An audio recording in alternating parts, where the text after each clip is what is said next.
What's up, everybody, and welcome to another episode of Team Chat Podcast, a weekly show where we talk about video games, the ones we love, the ones we hate, and everything in between. I'm one of your hosts, Jared Wilson, joined by Rachel Mogan. How's it going? And our special guest today, for the second time coming back to the show, Chess Hall of +7 Intelligence. Woo! How's it going, Hey, Chess? everybody. If this is your first time listening, thanks for joining us. You can subscribe to the show across podcast services such as iTunes or SoundCloud, as well as our YouTube channel where you can watch the video version of each episode. Have thoughts, questions, or suggestions? Email us at teamchatpodcast@gmail.com or find us online at Twitter, Instagram, and Facebook. Finally, we are a completely listener-supported show, so if you're enjoying and really loving what we're creating, please check out our Patreon page where you can support the show. And in return, we'll give you cool perks like getting the episodes early before their general Tuesday release and access to our private Team Chat Podcast Discord server. If not, that's totally fine. We'll keep making the show week after week and bringing you great gaming content. Find out more at patreon.com/teamchatpodcast. And a special thank you to all of our current patrons who help make Team Chat Podcast possible. So, Chess, you came on the show, I was actually looking, it was almost about a year ago when you came on for the first time. Wow. And it was right before your podcast started, which, for everyone who doesn't know, is +7 Intelligence. So, for those listeners who didn't listen to the first episode, don't know who you are, why don't you introduce yourself, the show, and kind of the goal and idea behind it. Absolutely. So, like you said, the name of the show is +7 Intelligence, and it's the show about how games impact people. I wanted to make a show that was about video games, but really about how games influence people, how video games are changing the world in all sorts of surprising ways, because there's so many people who play games and there's so many people who have been playing games for decades. And so inevitably video games have crept into every area of life. And I feel like people talk about them here and there, but I wanted to bring together all of the different aspects of life that have been profoundly impacted by video games, people whose lives have changed because of video games, entire fields of study that have been revamped because of video games. Just so many different stories about the intersection between real life and video games. So that's what I started +7 Intelligence for, and I think I think I've done a decent job of fulfilling that promise so far. Awesome. Yeah, I've really enjoyed a lot of the episodes that I've listened to. And so what do you think of what you've done so far with season 1? Who do you think was your favorite interview episode or topic that you did? Because I know you kicked it off with one that I was fairly surprised with. It was like the video game archaeologist. That was your episode 1, and that was a really interesting episode. But yeah, so I've been curious to know, like, with all the people that you've talked to, who's been your favorite one? Yeah, Andrew Reinhard, the video game archaeologist. Well, one of the video game archaeologists. It turns out there's a few of them out there now. Yeah, I wanted to make him episode 1 because it was just so surprising to me and so surprising to other people. But yeah, picking a favorite, that's pretty difficult. It's like picking a favorite kid. Right. Even if Easy you have for one, my you don't want to family. say it Me. and Come broadcast on. it.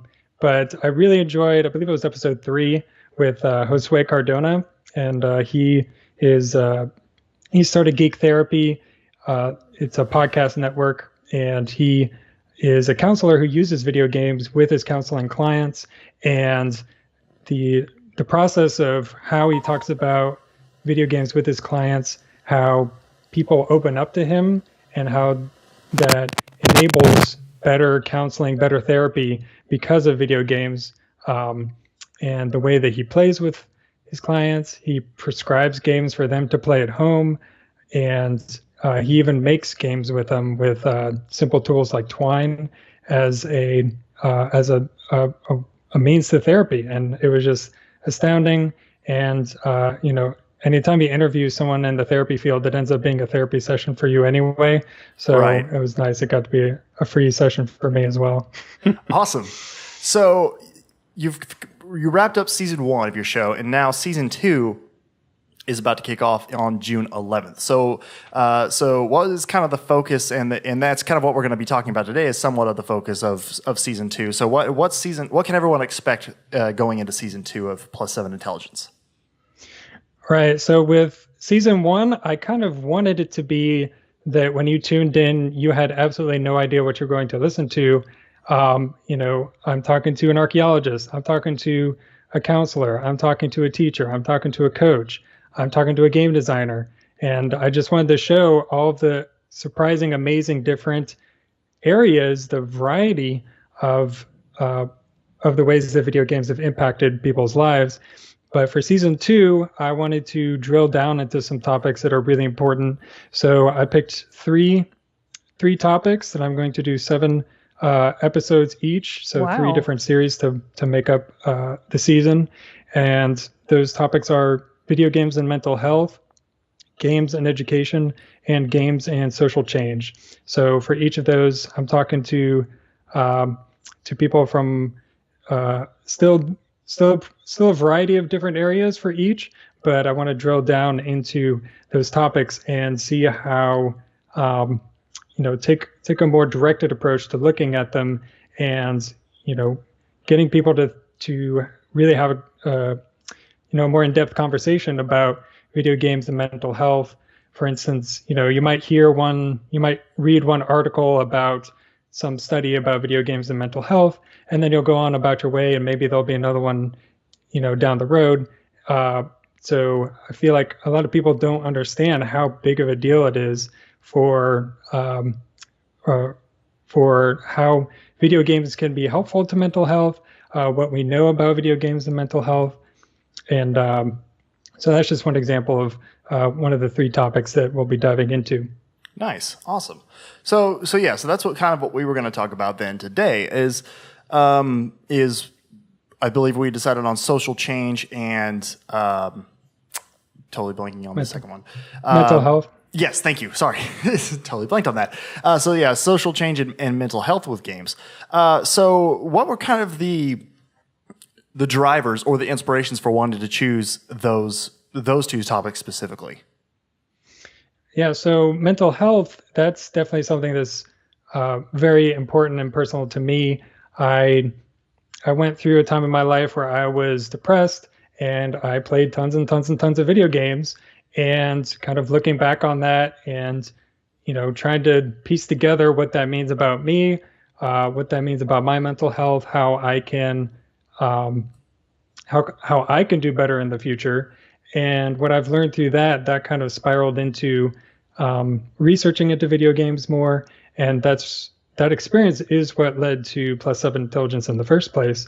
And I just know there's so many other gamers out there who have been ridiculed for their gaming behavior, who may feel embarrassed or ashamed of or guilty of how much they've played. And I wanted to bring together people who could talk about all the different complicated facets of people's relationship between games and mental health. So I have some more counselors and psychologists who use video games as part of mental health therapy. And then I also have someone who's actually an advocate for game addicts, and someone who helps people to get out of gaming addiction. So I have so I'm taking it from a variety of perspectives, because it's, I think a lot of it is wonderful, but it is a complicated subject.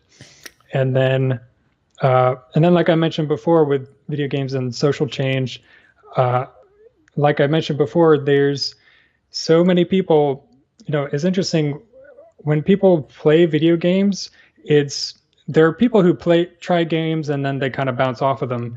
But the people who play games and like games, they don't stop playing games. They will play for decades. People who play baseball play for, a few years, maybe a decade, and then, it kind of fades out. For instance, video games is pretty unique in that people who like video games never stop playing.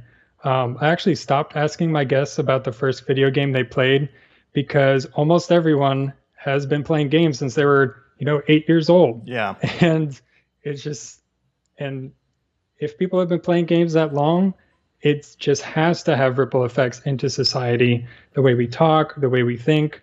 And I wanted to highlight in particular games or social change movements related to games that are helping people on a large scale. that people might not be aware of, or be aware of exactly how deep the DNA of video games is in society and how it's changing. So that's how I arrived at those two. And then video games and education, which we talked a little bit last time when we were on the show, or when I was on Team Chat.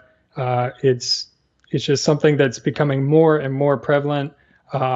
It's incredible. Even in the last year, there's been so many developments in education and video games. The number of different programs, the depth of programs for video games in classrooms, and the knowledge we have about it has just grown a lot. So that's just something that's absolutely huge. Awesome. So circling back a little bit to one of the earlier things you said just a moment ago regarding gaming and mental health and how it can be used in therapy type sessions. In the research that you've done so far, or the people that you've talked with so far, have you noticed any common threads or common trends of what types of games are being more or less prescribed in those situations? Are there any particular games that seem to work as a really good facilitator for therapeutic release for certain people? Yes. So more important often than exactly what game or what type of games is how you play the game. So playing games have a lot of benefits. They allow you to connect with other people. They give you an opportunity to face a challenge and then overcome it. And that experience of empowerment that you feel when you overcome a challenge is very beneficial. So that applies to many, many different games. I actually just wrapped up an interview where we talked about this more in depth. So this is a little bit of a sneak preview for that episode. Yes. But yes.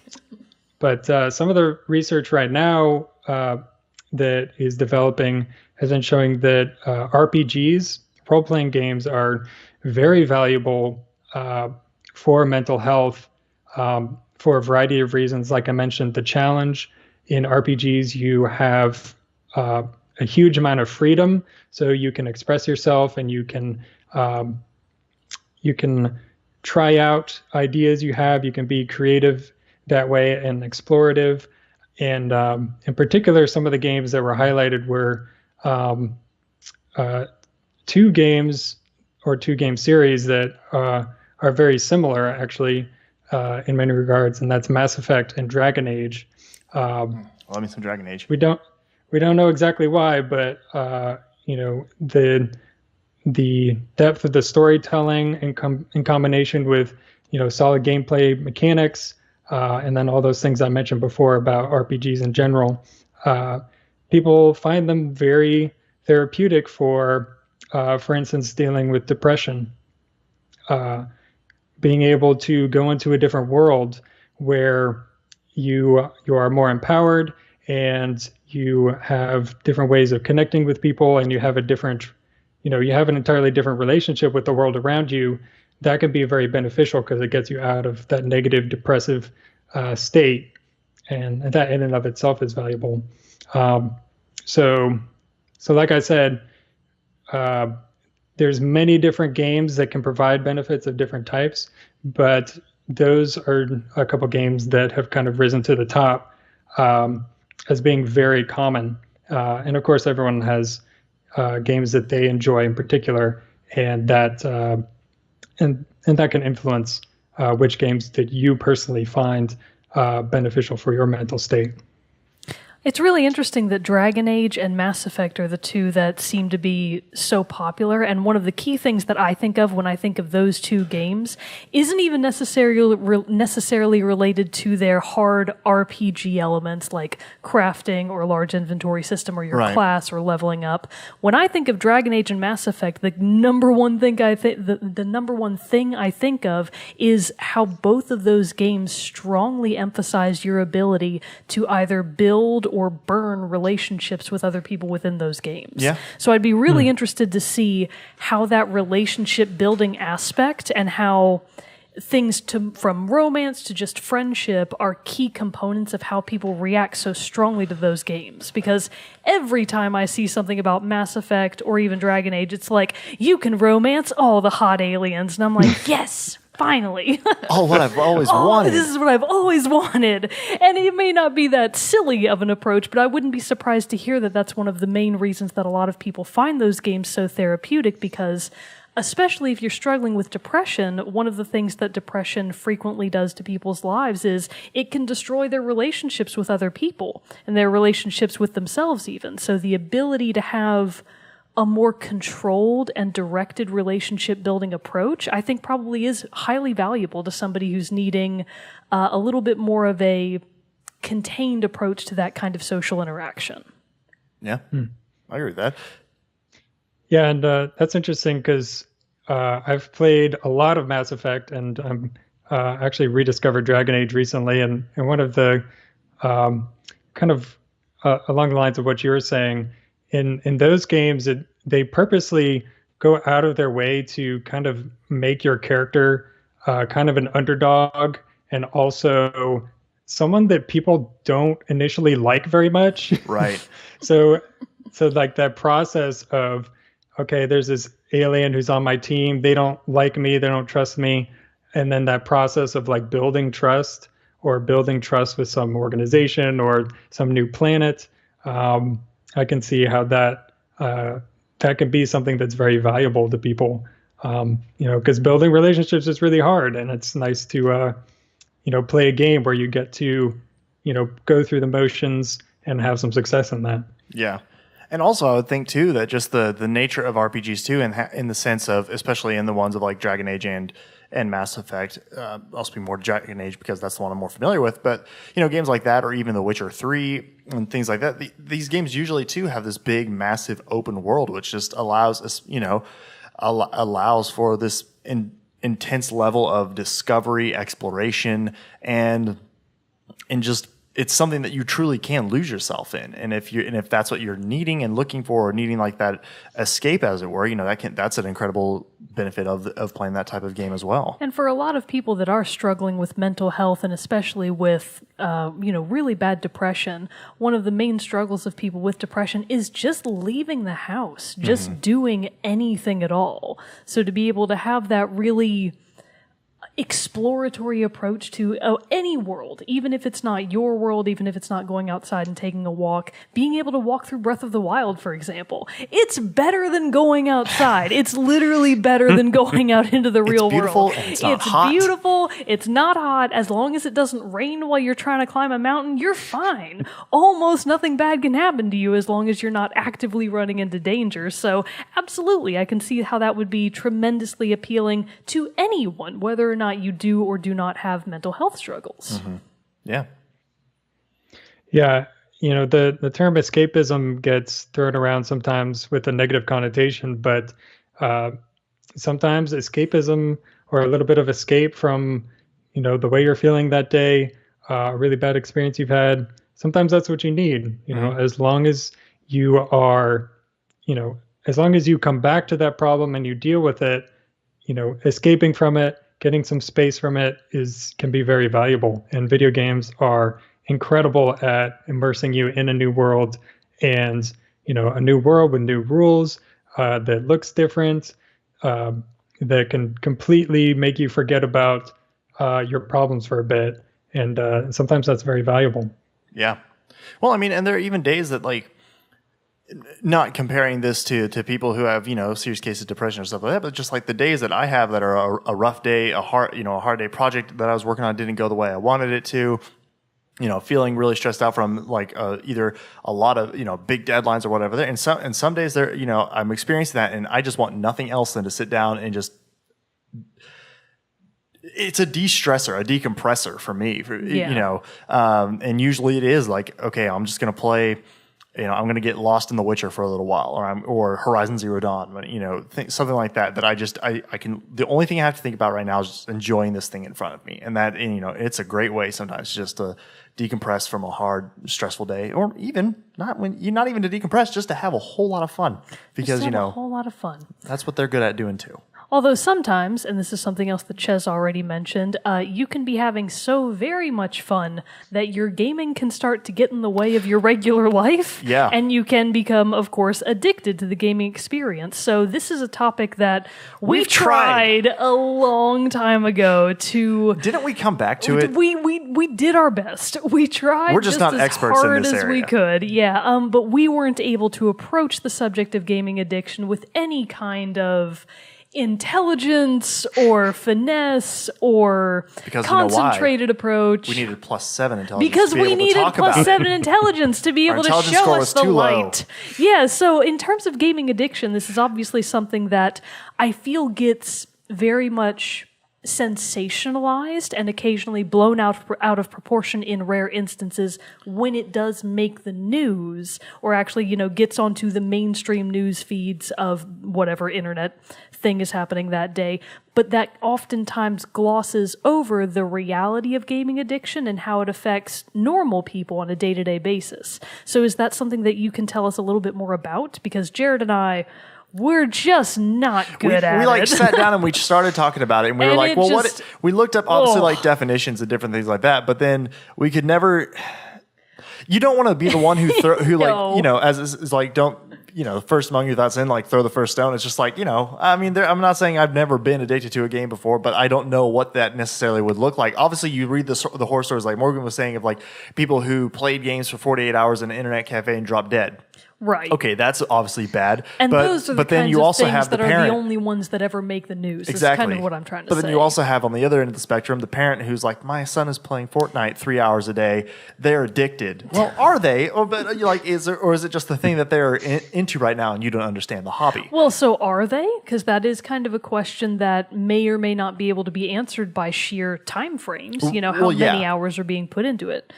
So what are your thoughts on that, Ches?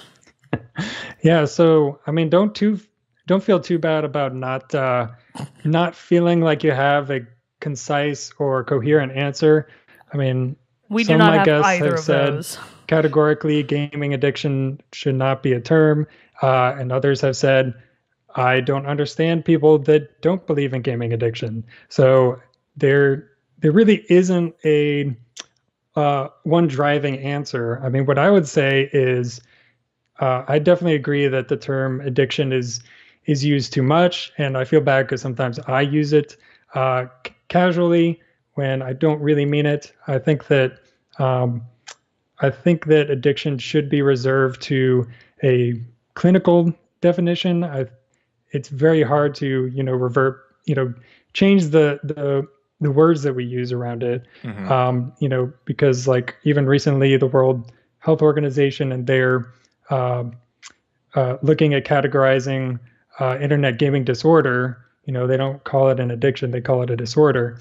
I think that things like that are important. There are people who absolutely do feel trapped by games, and to them addiction is the perfect word. I can't speak for every case, but we should definitely take them seriously and hope that help them and try to find a way to help them get the assistance they need. From my experience, anytime that video games have become a problem, there's almost every time I've ever seen, I can't really think of any other example, it's the video games have become a problem because the gaming is a symptom of some other problem in that person's life. That person starts getting depressed, and then they try to cope with video games, and before you know it, they've built a pattern, a habit of playing games, every time they get home from work, every time they go home from school. And that habit can become very difficult to break because video games are excellent at creating and reinforcing habits. Mm-hmm. And so that can start, a spiral where they aren't coping with their problems in a positive way. So it's not that the games, corrupted this person, addicted this person. It's that that person didn't get themselves into a coping strategy that was positive, and so things spiraled out of control, and then the games then they become something that's super valuable to them because it does bring them some relief and some coping, but it can get out of hand. So that's kind of what I would say. I think that's mostly in agreement with the Xers I've talked to have said. So I try not to use the term addiction because there are people who are doing serious research on it, and being able to have a very clinical term for it is valuable. But I definitely don't want to discount anyone's experience to say that they feel trapped and can't get out of video games. But I definitely think that finding the root cause of that is going to be more valuable than even separating them from games may be helpful. But finding the root cause will definitely, looking for a root cause and finding it is definitely the most important thing to do. Absolutely. Because, especially too, as, I feel like the instance in my head, the kind of, for anything really, is when it could cross the line into addiction, is when that activity, be it playing games, drinking too much, doing drugs, whatever, that crosses the line into the bad thing. Obviously some drugs you should just never touch, but what you mean my addiction to heroin isn't okay? Right. Be realistic, never do Jared. It. But what I'm saying is, especially with things is when it crosses the line from being something that you can easily stop, or where it becomes all encompassing and proves either detrimental to your health and well-being, or the health well-being of others, or just and that can mean from your health, your interaction with other people, being able to carry on and sustain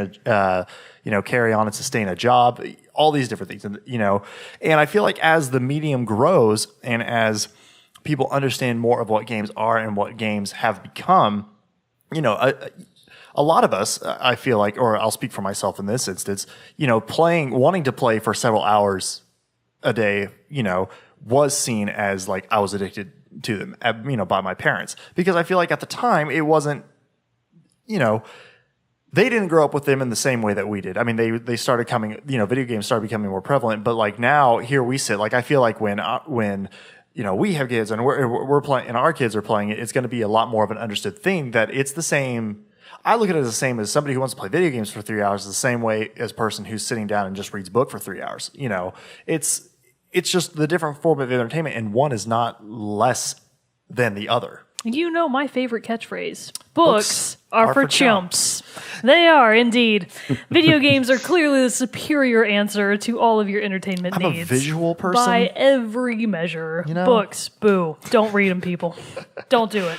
So that'll be something that I'm interested to see, and I'm really interested then to hear on some of these the episodes that you're going to have with some of these experts and everything, just because it's something that I definitely because like you said, you don't want to make light of it. You don't want to casually say that person's addicted to it or whatever, because you're right. There are those people who are really struggling with it and not able to come out on the other side. And so, those will be some pretty interesting episodes, I'm sure. So I can't wait to look forward to those, to listen to those. But so switching gears a little bit then into the more of the social change area with this. So obviously, as other mediums do, that video games can be used to enact social change. A lot of video games now, there are several, just the ones that bring off the top of my head, there are several video game organizations or even events that are taking place solely for to earn proceeds for charity or for some specific different causes. Multiple, there are Able Gamers, and so that's the one that I can think of off the top of my head that just are geared towards helping all people being able to enjoy games.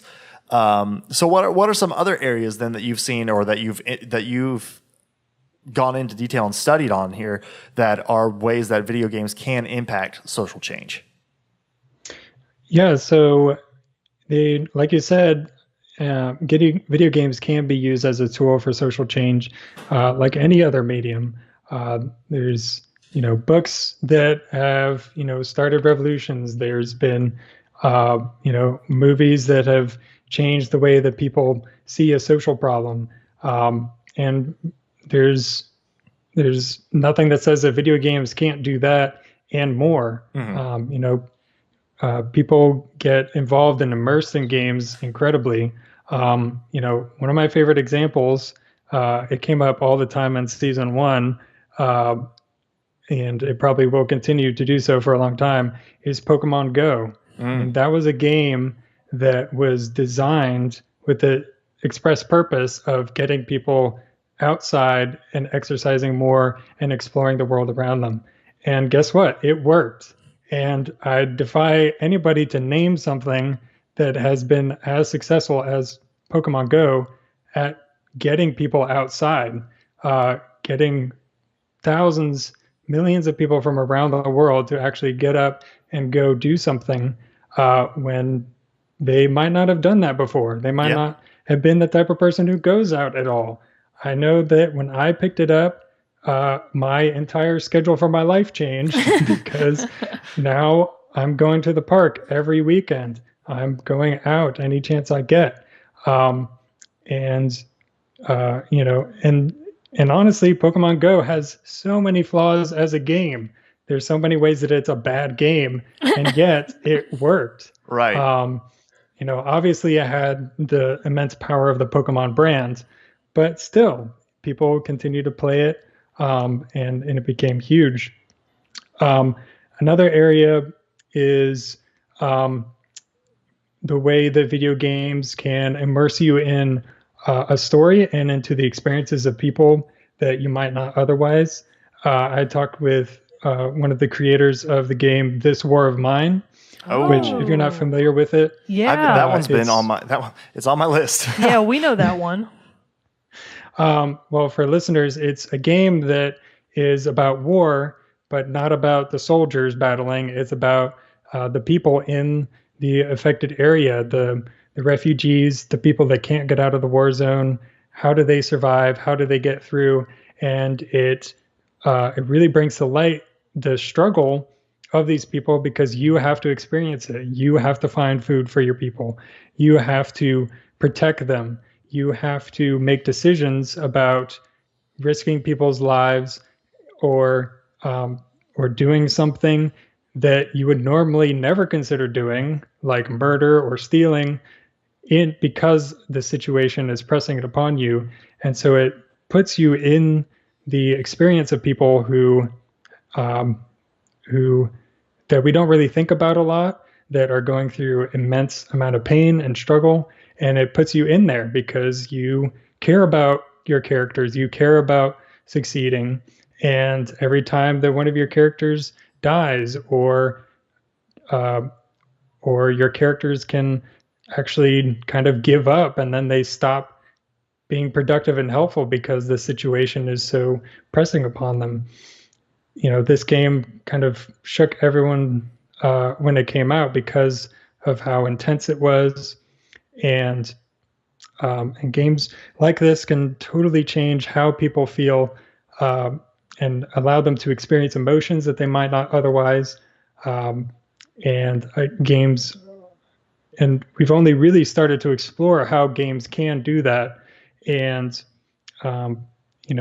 I think that moving on, we'll see a lot more games that are like that, even though it is a very risky choice for a game maker to take on such a big challenge like that.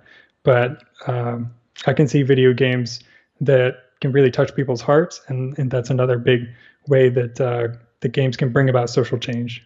Absolutely. And when Jarrett told me that the topic was going to be social change, one of the first games that I thought of, and that I think fits into what you just said very nicely, and what I hope we may see a future similar installment along those same lines, is Firewatch from Camposanto. So with Firewatch, one of the things that it did that was new to me as both a person and as a gamer is, of course, it landed you into the first-person perspective of your title character, Henry. But what it didn't really tell you about the game beforehand is that you would be playing a character who was essentially trying to escape his own life because his wife had just come down with early onset Alzheimer's. And it was really a game about his struggle to accept that and how he would eventually come to deal with that, which was never really, nicely wrapped up. The game ended it in a sort of ambiguous way. And something that was very unique about that game is how, we always talk about choice-driven games in the context of things like Dishonored or The Witcher or God of War, where games give you a lot of choice in how you can interact with other characters, but they do it in a way that is often very action-driven and often tremendously unrealistic, just as non-realistic as you can possibly get. And it makes that struggle that your character is having feel very distant and feel very intangible. Whereas in the case of Firewatch, there really wasn't much happening in the way of action. The game was sort of telling you the facts. This is your wife. She has Alzheimer's. How do you react to this? And the reactions were very limited. It was really just dialogue choices. But in trying to make those dialogue choices, the game forced you to consider, what if this really did happen to me? Alzheimer's happens to thousands upon thousands of people all the time, and if it's not happening to you, you realistically may never think about it. Right. And this was a game that framed that in a very tangible way and really drove it into your heart. I was like, oh, this is just the worst. I don't know how I'm going to deal with this. Yeah, the feels. And something that I'm really excited about for the foreseeable future. I don't think it's going to happen this year if I'm not mistaken, but potentially 2019. They're coming out with a new game in the Valley of Gods, which is also by Campo Santo, and it's going to feature a currently unnamed title character who I believe is female based on what little you can see of her hands, and her partner who appears to be another woman as they explore the literal Valley of the Gods in Egypt. Right. And I'm very excited to see what's actually going to come to pass with the story of this game, because if it's anything like Firewatch, I'm hopeful that it will touch on some aspects of society and life that the average gamer may never think about. I'm really anticipating that will be a great experience for a lot of gamers, and I'm very excited about that. And when you were talking about this war of mine, that sounded, brought to attention to me one that that kind of had the same impact also for me was Valiant Hearts: The Great War. I hoped you were going to bring up Valiant Hearts. Because this one I played a long time ago, and it's available on console and computer, but I played it on mobile. And this one, I remember it blew me away because it was one that it affected me on an emotional level more than what I was expecting, because it's a war game. It takes place in World War I is the setting of it. But it very heavily focuses on the effect of family during wartime and how war pulls families apart. And so, in this instance, the main character, who I'm Emil, or I think it's Emil. That sounds familiar. I think that's what you told us. I played it so long ago. But he is, his daughter is married to a German man. I believe his name is Karl.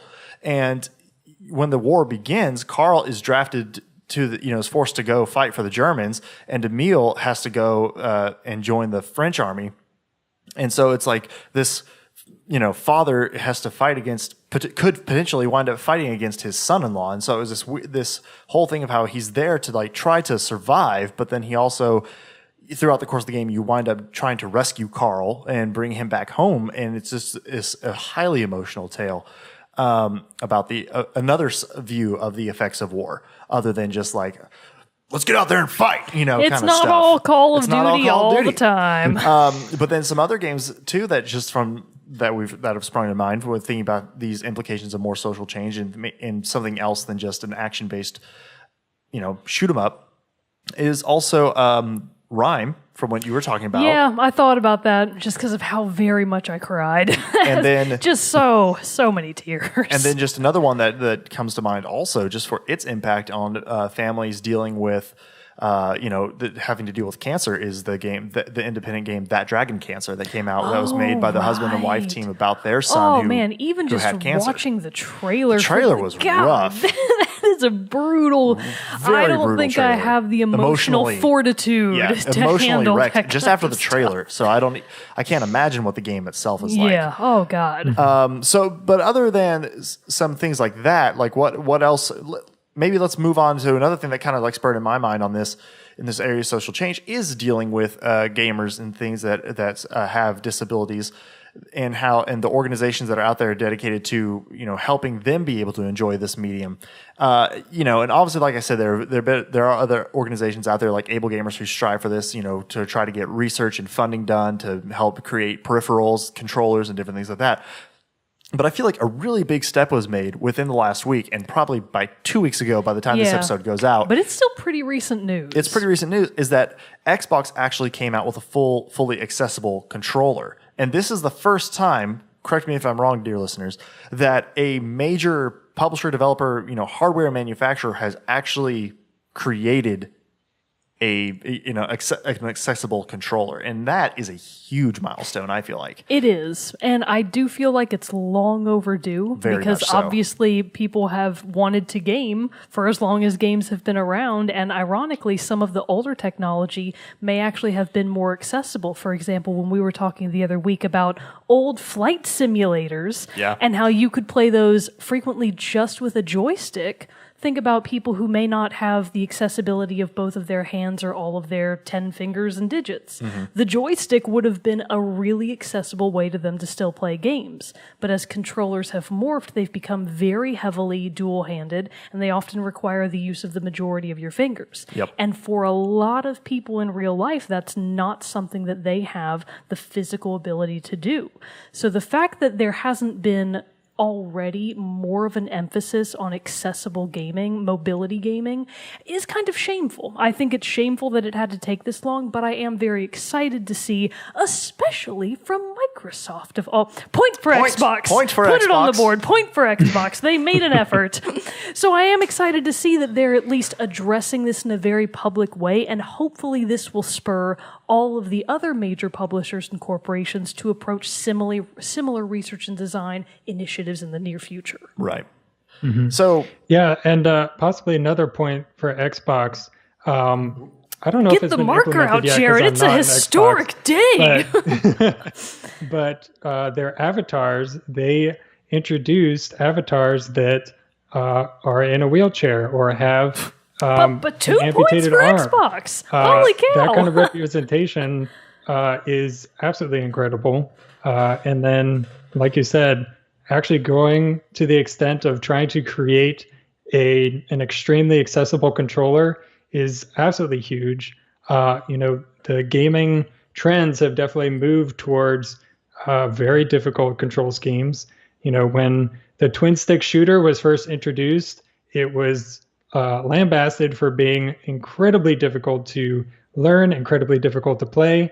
And now, I mean, if you you're still have on that PS4 control- or Xbox, it's just as and hard. now you have that control for Minecraft. You have that control for games that are supposedly very simple and kid friendly, when in reality they're very difficult for non-gamers or often people with disabilities to pick up.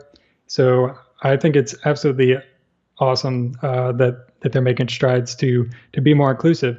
And because I'll add in this too, last season I talked with a representative from Child's Play, which is an organization that they do a lot of things to raise money from the gaming community. And one of the main things that they do is they try to get games and game systems into the hands of kids in hospitals, because gaming has great benefits for people who may be cooped up in a hospital bed and they don't have a lot of options for recreation or socializing.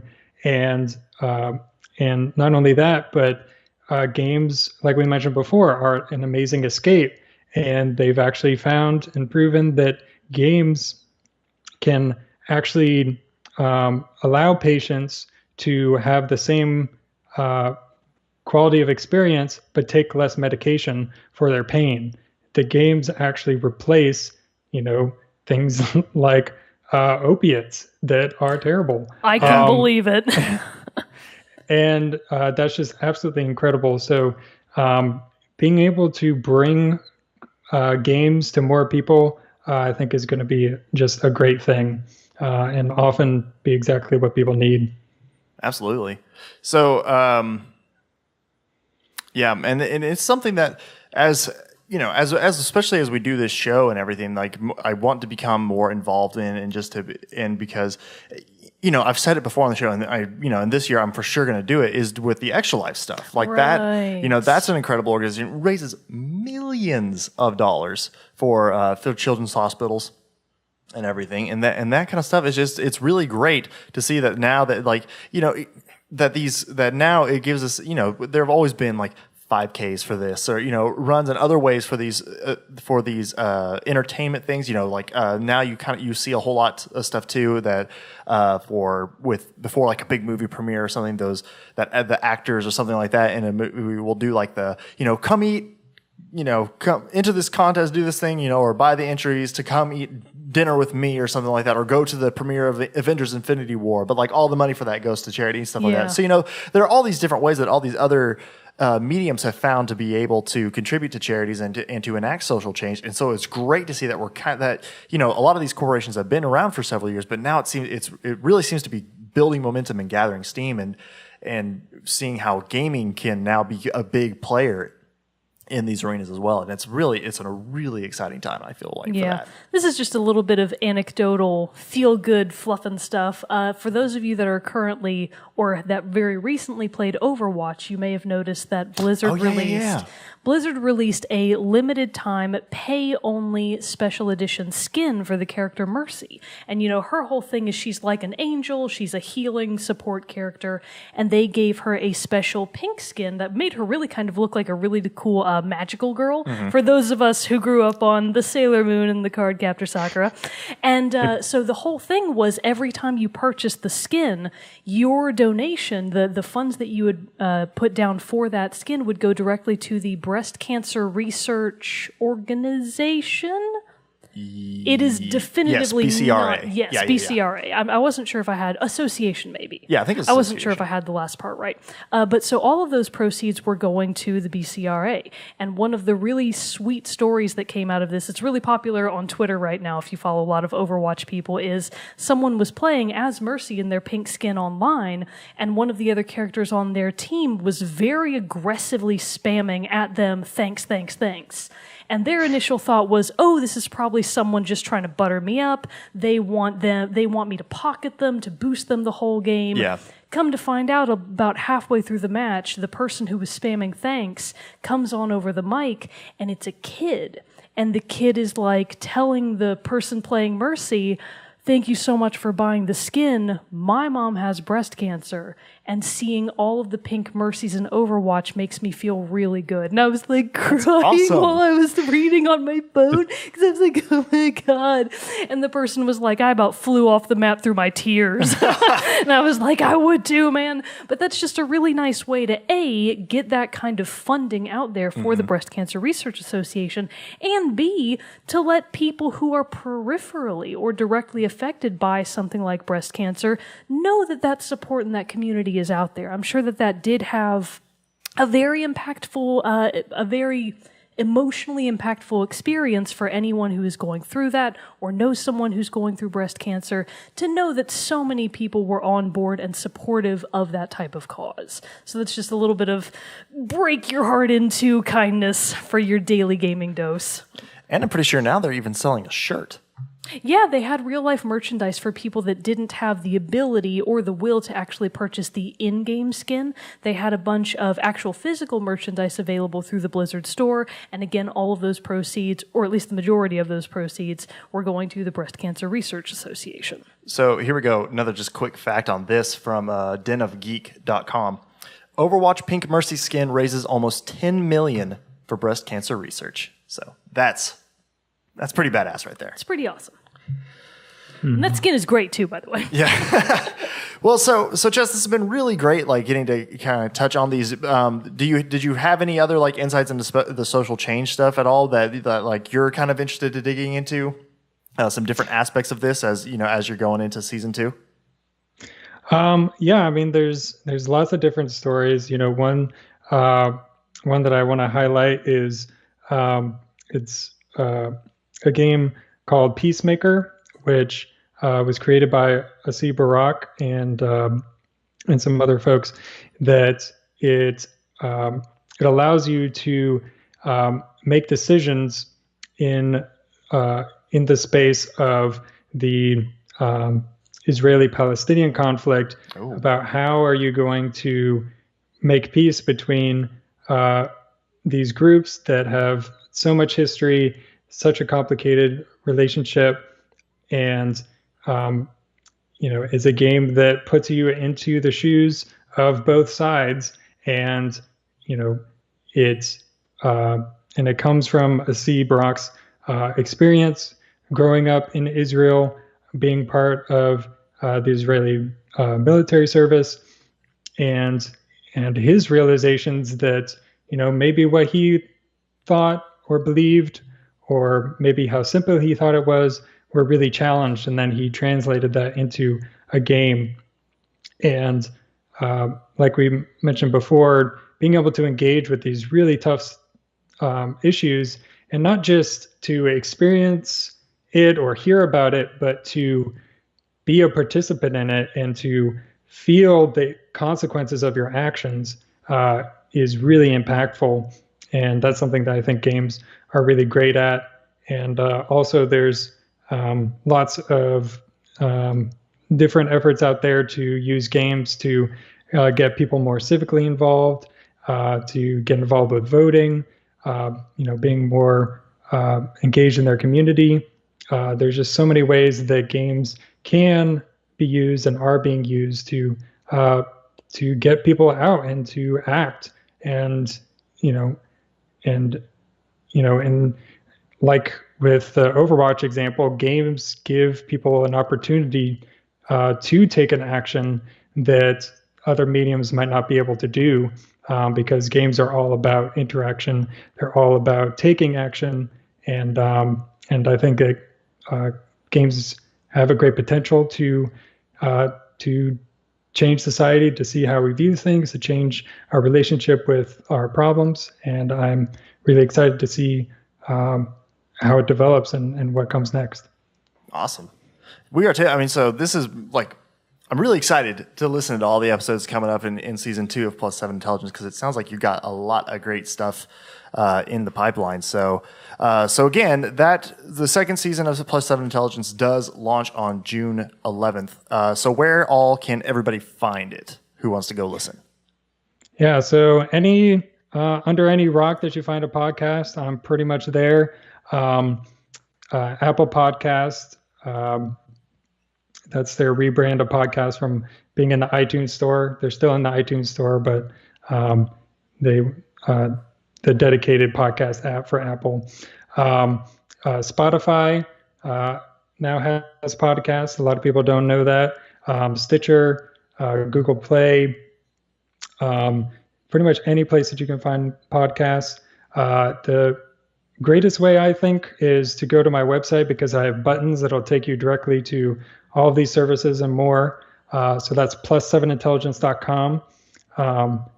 So spell out plus number 7 intelligence.com, and you'll find buttons that'll take you right to subscribing on Android, subscribing on an Apple device, any way that you want to subscribe, to listen. That's the best way to find it. And then as far as social media goes, the show's on Twitter at 7_intelligence on Twitter. We're also on Facebook with Plus 7 Intelligence. And pretty soon, this is a sneak peek, but there will be a Plus 7 Intelligence Discord. So look forward to that as well. Join that Discord life. That's awesome. All right. Well, before we do go, we do have our soundtrack spotlight for this week, which is coming to us from Chess. What? Do tell, good sir. He picked out a song for us. So what song and game is this one from? Right. So this is a song from the end of Mass Effect 2. It's called Suicide Run. Somewhat of a spoiler for the end of the game in a way. But as we talked about before with Mass Effect, I didn't really plan it. This really was the song I wanted to listen to. But, the way that the song builds on itself and it, slowly grows to be so epic. I played through Mass Effect 2 10 plus times. Oh, wow. Wow, dang.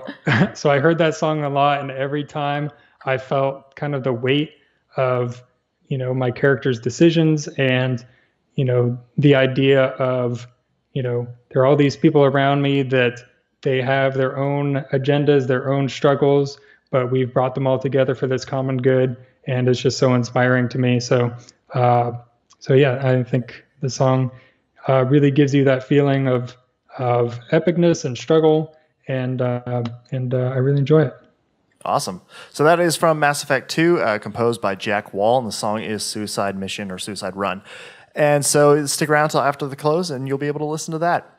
But before we go, Chess, wanted to thank you again so much for coming onto the show. Remember, again, everybody, Plus 7 Intelligence Season 2 is starting June 11th. So go listen, go hear all the incredible guests and content that Chess has lined up for you.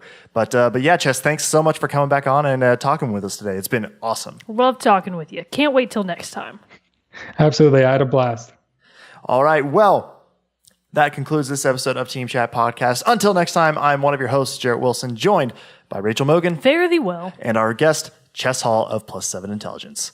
We'll see you all next time. Stick around for the song.